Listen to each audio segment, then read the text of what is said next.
बताने जा रहे हैं आवर्धन। आवर्धन का मतलब होता है कि कोई भी गोली दर्पण द्वारा उत्पन्न हुई जो प्रतिबिंब है वह बिंब से जितना बड़ा बनता है या उस बिंब से प्रतिबिंब की जो अनुपात होता है उसे ही हम आवर्धन कहते हैं। इसे हम m से डिनोट करते हैं।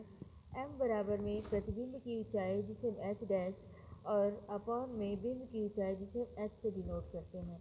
इस तरह से आवर्धन का फॉर्मूला बन जाता है m बराबर में एच आई अपॉन में H O. H I means है कि इमेज हाइट, ओ मीन्स होता है ऑब्जेक्ट हाइट। इसे हम दूसरा फॉर्मूला भी हम यूज़ करते हैं m बराबर में minus B is equal to upon में यू। माइनस बी क्या है? इमेज डिस्टेंस अपॉन में ऑब्जेक्ट डिस्टेंस। एक तो डिस्टेंस के भी यहाँ पे भी हम निकाल सकते हैं मैग्नीफिकेशन, दूसरा हम ऊंचाई के आधार पे भी। तो यम जो होता है ऋणात्मक, अगर यम की वैल्यू मैग्नीफिकेशन आपका नेगेटिव आता है तो प्रतिबिंब आपका वास्तविक होगा। अगर पॉजिटिव आता है तो प्रतिबिंब जो होगा आभासी होगा। अगर मैग्नीफिकेशन 1 आता है तो इसका मतलब ये है कि प्रतिबिंब का आकार वस्तु के आकार के बराबर है। अगर इमेज जो है बड़ी है, ऑब्जेक्ट छोटा है, वो मीन्स जो आपका प्रतिबिंब उससे ऑब्जेक्ट से बड़ा बन रहा है। मीन्स अगर मैग्नीफिकेशन जो है आपकी मैग्नीफिकेशन की वैल्यू 1 से ज़्यादा आ रही है तो प्रतिबिंब जो होगा ऑब्जेक्ट से बड़ा बनेगा।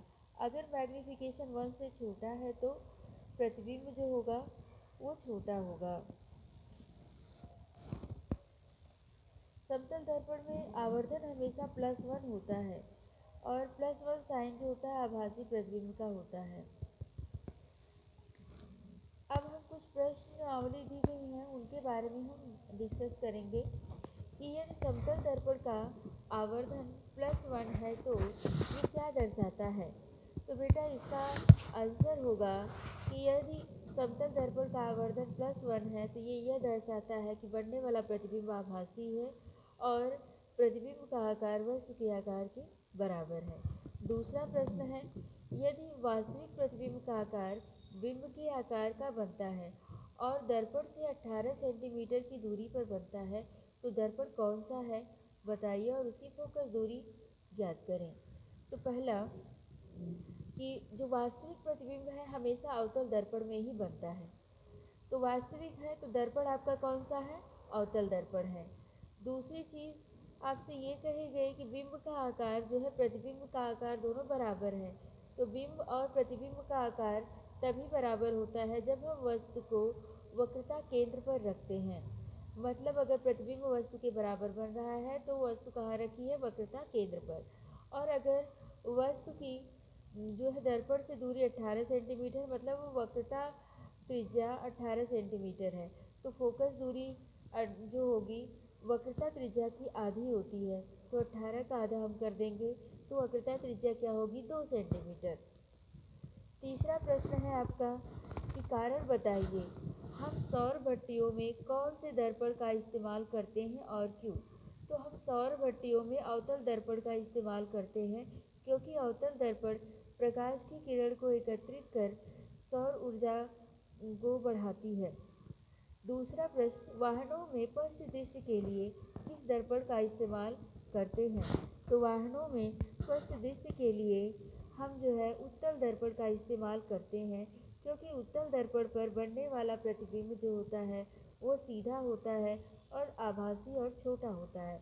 इससे वो लार्ज एरिया को कवर करता है और पीछे से हमें सभी वाहन उसमें आसानी से स्पष्ट दिखाई देते हैं। चौथा प्रश्न, बिंब की स्थिति क्या होनी चाहिए जब हम अवतल दर्पण का इस्तेमाल करें जैसे सेविंग दर्पणों के रूप में किया जाता है। तो बिंब की स्थिति फोकस और पोल के बीच में होनी चाहिए।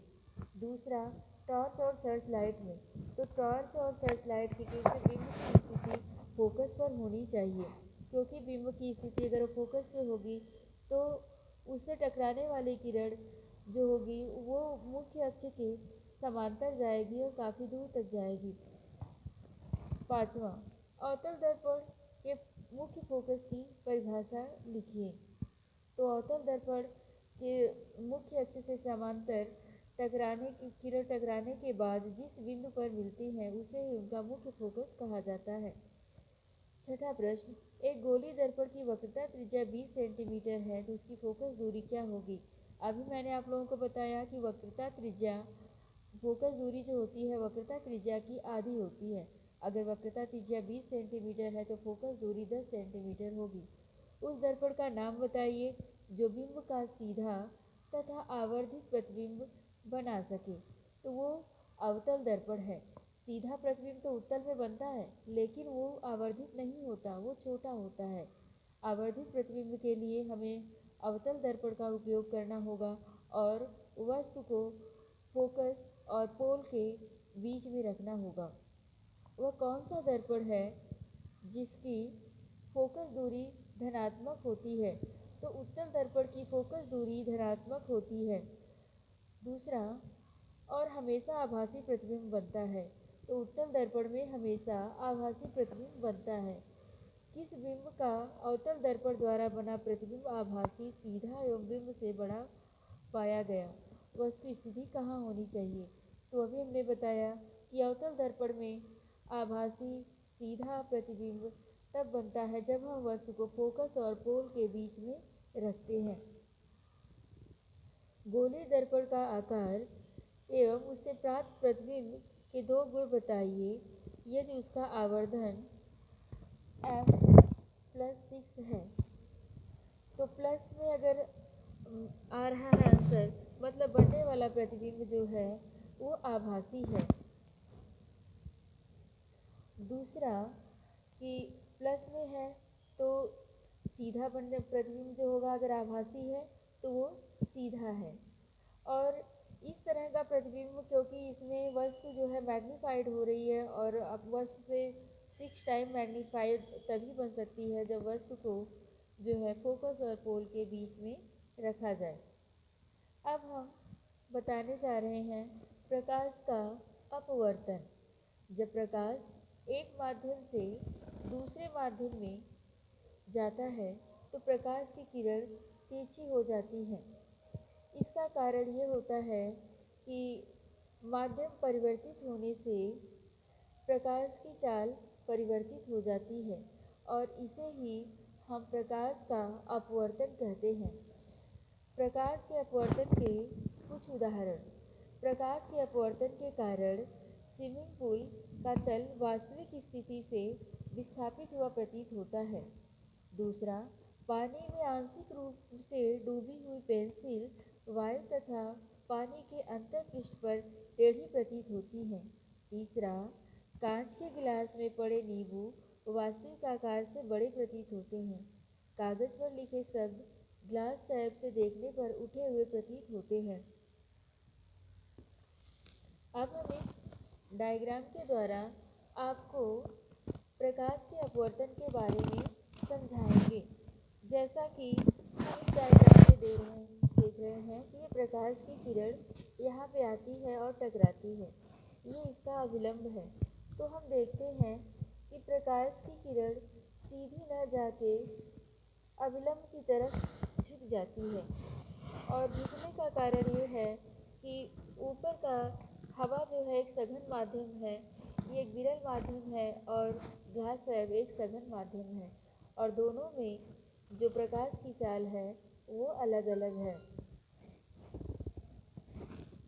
प्रकाश के अपवर्तन के दो नियम हैं, जो आपतित किरण, अपवर्तित किरण तथा दोनों माध्यम को पृथक करने वाले पृष्ठ के आपतन बिंदु पर अभिलंब सभी एक ही तल पर होते हैं। दूसरा, प्रकाश के किसी निश्चित रंग तथा निश्चित माध्यमों के युग्म के लिए आपतन कोण की साइन वैल्यू तथा अपवर्तन कोण की साइन का अनुपात स्थिर होता है। इस नियम को स्नेल का नियम भी कहा जाता है। अपवर्तनांक एस साइन आई अपॉन में साई आर ये एक स्थिरांक है, या इसे हम एन की वैल्यू माध्यम 1 में प्रकाश की चाल बटे में माध्यम 2 में प्रकाश की चाल, इस फॉर्मूले से हम निकाल सकते हैं। अब निरपेक्ष अपवर्तनांक, यदि माध्यम 1 निर्वात या वायु है तब माध्यम 2 का अपवर्तनांक निर्वात की सापेक्ष माना जाता है। यह माध्यम का निरपेक्ष अपवर्तनांक कहा जाता है n बराबर में c/v, जहाँ प्रकाश की चाल 3 × 10⁸ मीटर पर सेकेंड है। हीरे का अपवर्तनांक सबसे अधिक है। हीरे का अपवर्तनांक 242 है। इसका तात्पर्य यह है कि प्रकाश की चाल 1/242 गुणा कम है और हीरे में निर्वात की अपेक्षा। प्रकाशिक सघन माध्यम, दोनों माध्यमों की तुलना करते समय अधिक अपवर्तनांक वाला माध्यम दूसरे की अपेक्षा प्रकाशिक सघन होता है। प्रकाशिक विरल माध्यम, दो माध्यमों की तुलना करते समय कम अपवर्तनांक वाला माध्यम प्रकाशिक विरल माध्यम है।